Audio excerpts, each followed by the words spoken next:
Hi guys, how are you doing? Então, esse vídeo aqui é para falar sobre a formação dos adjetivos, adjective formation. E antes de falar sobre a formação dos adjetivos e tudo que envolve isso, a gente precisa entender um pouco sobre morfologia. Não sei se vocês lembram das aulas de português, mas existe raiz, radical, prefixos e sufixos, né? Então, as palavras primitivas geralmente são formadas por apenas uma raiz, ok? Ou uma raiz e alguma vogal, assim, um radical. E aí elas vão evoluindo. E geralmente essas palavras são substantivos. É o mais comum de se acontecer. Nem sempre é, e às vezes vem de forma contrária, mas é o mais comum. E você acrescentando alguns sufixos, você transforma isso em adjetivo, em advérbio, em verbo, então vai alterando as palavras. Ok? Então, por exemplo, trapaça, trapacear. Então a gente coloca um sufixo para transformar um substantivo em verbo. Ok? Trapaceiro, transformar um substantivo em adjetivo. Ok? E assim vai. Mesma coisa em inglês. Então a gente vai ter as raízes de algumas palavras aqui. Geralmente vão ser substantivos. E com acréscimo de alguns sufixos vão se transformar em adjetivo. Que é o que a gente está vendo. Ok? Então primeiro precisamos entender a diferença entre prefixo e sufixo. Ok? As funções. Então não é a mesma coisa, tá?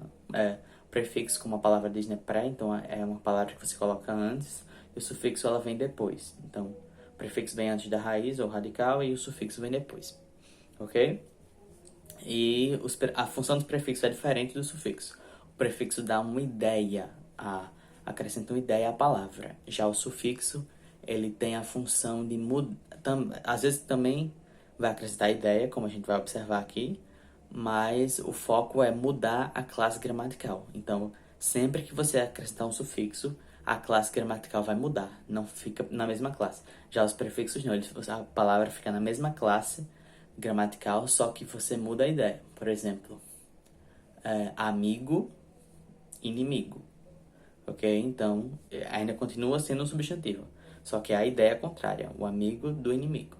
Agora, amigável, eu transformo um substantivo em adjetivo. Então, o sufixo ele vem para mudar a classe gramatical da palavra. Amigavelmente, eu transformo um substantivo que eu transformei em adjetivo amigável em advérbio amigavelmente. Então, de maneira amigável.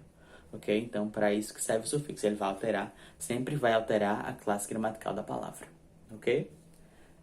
E alguns dos sufixos que a gente vai ver são o able, quer dizer, como sufixo, né? O us, O-U-S, não se fala os, ok? Se fala us. O full e o less, ok? Que é less, no sufixo, né? E aí, o primeiro sufixo full, F-U-L, ele vem da palavra full, F-U-L-L, que significa cheio. Então, as palavras que tiverem esse sufixo vão ter essa ideia de cheio de alguma coisa. Então, um exemplo aqui, ó, joy, no slide vocês podem acompanhar, joy, alegria, joyful, cheio de alegria, alegre, ok? Hope, esperança, e assim por diante, ok? Harm, ferir, harmful, cheio de uma coisa que pode lhe prejudicar, que pode lhe ferir. Por exemplo, guns are harmful. Então, armas são prejudiciais, elas ferem as pessoas, porque elas causam um dano, um harm. Já less, que é less, na pronúncia no sufixo, né, tem uma ideia contrária. Então você vai sempre negar a própria palavra. Então, hope, esperança. Hopeless, sem esperança, desesperançoso. Geralmente é usado em inglês como uma expressão para dizer que a pessoa não tem jeito para ela. Tipo, ela não tem esperança para ela. You're hopeless, tipo, a pessoa tá perdida. Ok? Então, ausência de esperança, end. Fim, como vocês conhecem, né? No filme terminam the end. Endless, sem fim, uma coisa interminável, ok? So, não sei se vocês conhecem a música de Lionel Richie, My Endless Love. Então, meu amor infinito, meu amor interminável. Ok? Shame, vergonha. Shameless, sem vergonha. Heart, coração. Heartless, sem coração. Então, uma pessoa sem coração, ok? Heartless person. Então, é bem comum esse sufixo também. E agora outros sufixos. A gente tem o able, que para mim pode ser able, com I, o us e o e, ok? Então, ele vai ter essas variações, é igual ao português, tá? Esse able, primeiro. Ele é correspondente ao vel do português. Então, avel ou evil.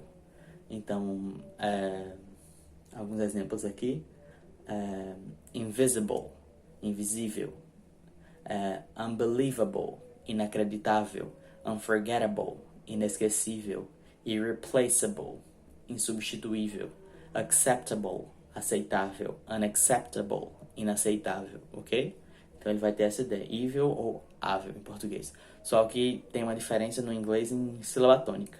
Então, em português, o acento vai ser no I ou no A, né? Amável, inaceitável, inacreditável. Então, o acento vai ser na sílaba paroxítona. Só que no inglês, ela vem antes. Então, não é invisible, é invisible, unbelievable, unforgettable, acceptable, irreplaceable e unacceptable. Então é uma coisa comum no inglês. Poucos sufixos são acentuados, a maioria deles não são acentuados. Então a sílaba tônica vai vir antes, o que é o mais comum de acontecer. Outro sufixo aqui que a gente tem é o us. Então lembre-se, não é ous, mesmo que seja OUS, a pronúncia é us, ok?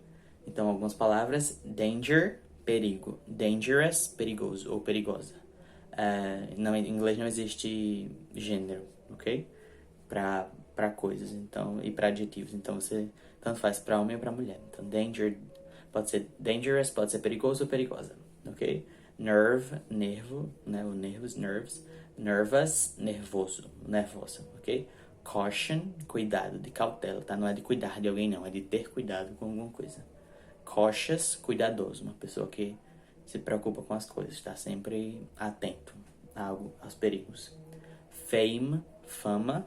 Famous, famoso, ok? Outro sufixo que é bem comum é o e, ok? O y no final, se fala e. E ele a maioria dos casos vocês vão ver adjetivos que são formados a partir de coisas relacionadas ao clima. Então isso é uma característica comum deles. Então, por exemplo, cloud, nuvem, cloudy, nublado. Wind, vento, windy, ventilado, tá ventando, ok? Rain, chuva, rainy, chuvoso. Sun, sol, sunny, ensolarado. Snow, neve. Snowy, tá, a temperatura, o clima está para neve, ok? Tá nevando. Fog, névoa. Foggy, neblinoso, ok? Então, fog é névoa, neblina, nevoeiro, ok? Então, foggy, neblinoso, ok? Mas ele não se restringe a isso, ok? Tem outras formas desse sufixo. Ele também acontece com palavras que não estão relacionadas ao clima. Então, um exemplo disso é health, que é saúde. Healthy, saudável. He's a healthy person. Cream, creme. Creamy, cremoso. Mess, bagunça. Messy, bagunçado ou bagunceiro, ok? Então, uma pessoa é messy. He's a messy person, uma pessoa bagunceira. E this room is messy. Esse quarto está uma bagunça, está todo bagunçado. Ok? So, that's it for this video. Ok, guys? Então, é importante vocês saberem disso, do prefixo e sufixo, para prova do Enem, por exemplo, quando vocês forem fazer, porque vocês vão ver as palavras. Se você reconhecer a raiz da palavra, você observando prefixos e sufixos, você pode ir para conseguir entender a palavra a partir do prefixo ou sufixo. Então é importante dar uma estudada nisso, ok? No livro de vocês tem falando sobre isso. Bye, see you!